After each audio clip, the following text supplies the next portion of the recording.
تجار الازمات الله ياخذ فيكم الحق. بسببكم دابا حنا واحلين ما لقيناش كيفاش ندخلوا نتفرجوا في المغرب. فايوات ما تخليو الاوراق الناس تدخل السيت تقطع ورقه ديالها ب 70 درهم. حنا دابا كنقلبوا على ورقه ب 500 درهم وب 400 درهم ومازال ما لقيناهاش.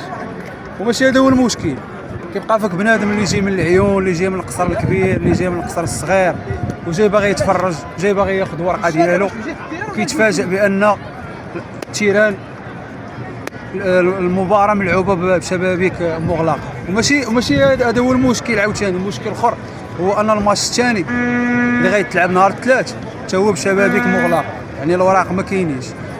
الناس هي واقفه هنايا زعما ما كتحشموش على عراضكم، واش صحابكم هذا الشيء غادي يدوز مرور الكرام؟ واش بغيتوا هذه العقليه ديال العقليه اللي غتستعملوا باش تنظموا كوب دافريك، تخليو اللوبيات يديروا فينا ما بغاو؟